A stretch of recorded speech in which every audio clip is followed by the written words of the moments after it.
উচ্চ মাধ্যমিক পরীক্ষায় ইংরেজিতে প্রাপ্ত নম্বর মাত্র 21, অর্থাৎ অকৃতকার্য। এই পরিস্থিতিতে পড়াশোনা ছেড়ে দিয়ে বাবার সাথে কৃষিকাজ, হাটে বাজারে দুধ বিক্রি করে পরিবারের হাল ধরা, তারপরেও ইচ্ছা শক্তিকে কাজে লাগিয়ে আজ তিনি আইপিএস। শনিবার জলপাইগুড়ি প্রেস ক্লাবের পক্ষ থেকে আয়োজিত এনআইপিএস স্পিক অনুষ্ঠানে নিজের জীবনের এই কাহিনী তুলে ধরে স্কুলের ছাত্রছাত্রীদের অনুপ্রাণিত করলেন জলপাইগুড়ি জেলা পুলিশ সুপার খান্ডওয়ালে উমেশ গণপত। এদিন জলপাইগুড়ি পৌরসভার প্রয়াস হলে জলপাইগুড়ি শহরের এবং শহরতলি এলাকায় প্রায় 20টির বেশি স্কুলের ছাত্রছাত্রীরা এবং শিক্ষক শিক্ষিকাদের আমন্ত্রণ জানানো হয়েছিল প্রেস ক্লাবের পক্ষ থেকে। ক্লাবের সম্পাদক শান্তনু কর বলেন, বর্তমান প্রজন্মের ছাত্রছাত্রীরাই আগামী দিনের ভবিষ্যৎ। জেলা পুলিশ সুপারের জীবন কাহিনী তাদের আগামী দিনের চলার পথে অনুপ্রাণিত করতে পারে, সেই দিক চিন্তা করেই এই উদ্যোগ নেওয়া হয়েছিল।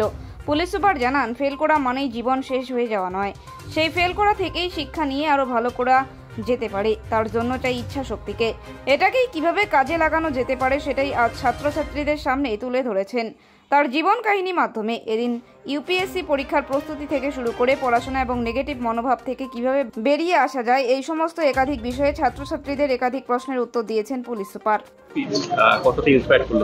আমাদেরকে খুব ইন্সপায়ার করলো, এসপি স্যার খুব ভালো ছিল, আমাদেরকে খুব ইন্সপায়ার করলো। এখন আমরা খুব ওয়ার্কআউট, আমাদের কিছু যা যা ডাউট ছিল সব আমাদেরকে স্যার হেল্প করলো আর অনেক কিছু আমাদেরকে গাইড করলো।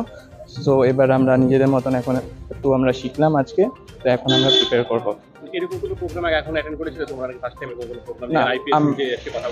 এটা ফার্স্ট টাইম আমাদের প্রোগ্রাম ছিল, আমরা ফার্স্ট টাইম, এটা খুব ভালো ছিল প্রোগ্রামটা। হ্যাঁ, আমরা খুবই ইন্সপায়ার্ড হলাম। অনেক ডিমোটিভেট আছে অনেক স্টুডেন্টস, আজকেও অনেকজন ছিল ডিমোটিভেটেড। আজকে স্যারের স্পিচ শুনে অনেকজন মোটিভেটেড হলো অ্যান্ড অনেক ড্রিমসকে চেস করার জন্য। সো হ্যাঁ, অনেক ভালো লাগলো স্যারকে। কি বলবে, জলপাইগুড়ি প্রেস ক্লাব এরকম একটা প্রোগ্রাম করেছে, এর আগে কি গিয়েছিল এরকম প্রোগ্রাম হয়েছে জলপাইগুড়ি? কবেও, এটা ফার্স্ট টাইম ছিল আমি অ্যাটেন্ড করছি। হ্যাঁ, কারা করেছে? আমাকে তো বিএসসি নার্সিং করার ইচ্ছা ছিল, বাট এটা দেখেও অনেক ইন্সপায়ার্ড হয়েছি। এই লাইনে আমি কবেও ছিলাম না, কবেও এটা আমি যেটা দেখলাম অনেক ইন্সপায়ার্ড হলাম অ্যান্ড অনেক ভালো লাগলো। আমার নাম ঋতু ছেত্রী অ্যান্ড আমি সেন্ট অ্যান্টনিতে পড়ি, ক্লাস 11। আমার নাম জয়শীলা গুহ বাগচি, আমি সেন্ট্রাল গার্লস হাই স্কুল থেকে এসেছি। অত্যন্ত সুন্দর আয়োজন, জলপাইগুড়ি প্রেস ক্লাবকে প্রথমেই ধন্যবাদ জানাই যে এরকম একজন ব্যক্তিত্বের সাথে আমাদের বাচ্চাদের পরিচয় করিয়ে দেওয়ার জন্য। যেটা এখন খুব সমস্যার, যে এত চারপাশে এত আকর্ষণ যে ওরা মোটিভেশন হারিয়ে ফেলছে। তো এই অবস্থায় উনি ওদেরকে মোটিভেট করলেন, কিভাবে এগোতে হবে জীবনে সেই শিক্ষা দিলেন। সব মিলিয়ে অত্যন্ত সুন্দর একটি অনুষ্ঠান আজকে আমরা প্রত্যক্ষ করি। আমি শৈবাল বসু, অরবিন্দ উচ্চতর মাধ্যমিক বিদ্যালয়।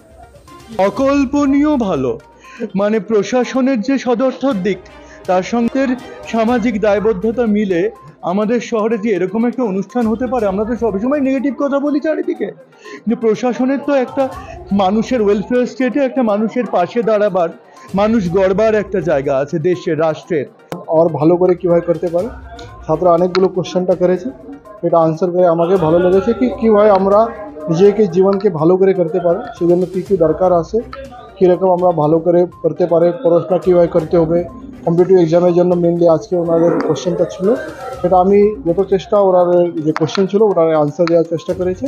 প্রোগ্রাম হয়েছে কি জলপাইগুড়ি টাউনের বিভিন্ন স্কুল থেকে বাচ্চারা এসছে, আজকে দেখেছে। তো এটা থেকে দেখা যাচ্ছে কি আমাদের যে নতুন প্রজন্ম আছে, যারা স্টুডেন্টরা আছে, ওরা খুবই মোটিভেটেড। ওটা নিশ্চয়ই এরা একটা ধ্যেয় নিয়ে, গোল নিয়ে আসে, তো সেটার জন্য ওরা একটু সেটা আজকে ইন্টারাকশন করে আমার জানা যায়। নিশ্চয়ই হবে, ফেলিওর সাকসেস ছাড়া সবসময় লাইফের পার্ট আছে। এই সবসময় আমাদেরকে পজিটিভ দেখতে হবে, মেহনত করতে হবে, যেটা কষ্ট করতে হবে সবাইকে করতে হবে, সেটার জন্য সাকসেস নিশ্চয়ই পাবে।